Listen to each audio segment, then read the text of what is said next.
All right, well, hey guys, it's Tori and I'm here right now with Boston Manor. How's it going, y'all? Good. Good? Good, yeah, really good. Day 2 in Orlando. How was the first show for you guys?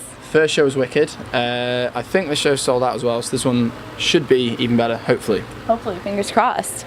So we have some finish a sentence questions to start off. So the first one here is, your favorite way to kill time on tour is? Read. I'm kind of boring. Yeah. I mean, hey, just keep it mellow. You know? Yeah, I feel that. The most played song on your iPod at the moment is? Well, I wouldn't know. I haven't had an iPod in about 5 years, so like fair. most people. I just showed my age a little bit, didn't I? I don't know. What have we been jamming? Peaches and Regalia. That's not my most played song, but I do love that song. Yeah, Peaches and Regalia by Frank Zappa. It's a good tune. And now the most common misconception about Boston Manor is? That we're a pop punk band. Yeah, that is a pretty big misconception, which we'll get to a little bit later as well in the interview. And so now your hobby outside of music is? I make films and stuff, and music videos, direct those and that kind of thing. But I really like cooking. You know, like I'm really into cooking, and I try and when I'm home cook as much as possible and like make something I've never made before each week. Okay. I think. What's the go-to meal then? I'm really into cooking like pho, however you want to say it at the moment. Like I really like doing that, ramen and stuff. Well, there you go. And the last one here is, now the song that new fans of Boston Manor should check out as a first impression is? Ooh, I'm going to say England's Dreamin', I reckon. You think that one just embodies the band the best? I think it's where we're going, you know, and the kind of new direction. And if you like it, you'll definitely like the rest of it, I think. Yeah. I think. Awesome. And so speaking of this latest album, Welcome to the Neighborhood is out now. And I think you guys, as you mentioned, have been pigeonholed a little bit into the pop punk genre, which is just not really where you're at anymore. It's a bit of an outdated term for you guys. So how would you classify your music now, and how are you trying to branch out of that category now? I mean, I get why people have always kind of labeled us as that, and I'm not kind of saying anyone's necessarily wrong. We don't listen to any of that music. We never really have, and it's not. We kind of played with a lot of pop punk bands in that kind of world for sure. But I don't know. Kind of annoying answer, but I'm always a bit reluctant to sort of say what like genre or how we would describe ourselves because one, we're kind of always mixing stuff up, and we're working on some new music now that's you know a sort of creative experiment, and we're doing some kind of weirder stuff. So by me saying that, it's put me off so much. By me saying that I am, it's this or it's that. I feel like people might hear new stuff that's different and then be like, oh well, I'm not a fan then, you know. Right. But I don't know. It's on the heavier side for sure. Yeah.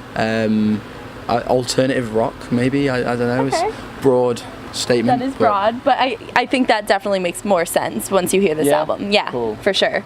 And in a previous interview that you guys did, I'm going to quote it here. You mentioned that the lyrical content is based on an observation of what you see at home and abroad rather than personal experiences. So what observations in particular did you notice within society that caught your attention enough to inspire the album? Just a lot of sort of complacency amongst our generation and younger people. Like we do all our like the band's socials and stuff, so we see like people. I'm on Twitter a lot, and I see just the internet. You know what I mean? And there's a lot to see over there. Yeah, I don't know if you've heard of it, but it's a wacky place. So that, and then I guess just the kind of general cultural shift that everyone is pretty familiar with over the last 3 or 4 years, and you know, without it's not necessarily a political record, but I think kind of politics and economics and culture, it's all kind of tied in together at this point. So it's about that, and it's about sort of poverty, which is something I'm seeing more and more, and I'm seeing things get kind of worse before they're getting better. So that kind of thing. Yeah, a lot of different things going on the album then. In my head it's all kind of like one issue, right? But I guess it kind of spans off into many different kind of problems, but I've never claimed to have the answer to these problems. I just sort of kind of call them as I see them, really, you know? Right, absolutely. And as you were kind of mentioning about social media, there are a lot of public figures these days that are using that as a way of using their voice beyond just promoting their art, but also, you know, social commentary and speaking on these issues, as you've kind of mentioned. So what are your thoughts on that and using social media as a platform for that? And where do you kind of draw the line between oversharing and kind of sharing enough? It's tough. Like, I'm not a huge social media fan, and I do use it, but I'm not, I don't spend a lot of time just kind of like tweeting stuff, you know, like I am on it and I do read stuff, but I'm not sort of a super, I don't really enjoy using it very much. Yeah. And equally, like, I think that bands like us and our, you know, world that we occupy, it is an important platform that we have, and it's not something to be taken lightly. But I don't really have anything to say that isn't necessarily it's not like I have some unique take on things, you know, and equally because of just the way the internet is now, it's especially Twitter, it's just thousands of people just screaming their opinions into the void. Yes. And it's just like, there's a reason that society has never run that way, like, because everybody sharing their opinion all at once is not a productive way to go about changing anything, you know. So yeah, I mean, I think it's a great tool. I think it's been misused a lot, especially recently, and manipulated, but I think that if you have something to say, then, you know, go ahead, you definitely say it, and I think if you have a platform like this, you know, use it responsibly. I don't really want to be the person to sort of like tell people what to do, you know, but that's just me, my preference. But I think it is, there's definitely people out there that I know that are doing important stuff and saying the right things, you know. Yeah, I think it's an interesting way to stay informed, but it's also about being responsible with the platform. So absolutely, well, it's good that you're using your art for all of that then, so it kind of works out. I don't know. It's definitely like a sort of a socially charged record, you know, but it's not. I feel really bad for Rise Against because I keep using them as an example in all these interviews I'm doing, but we're not like a political band like them where we're kind of, you know, standing on a barricade and waving a flag and saying we need to do this and that. There's no Boston Manor revolution yet.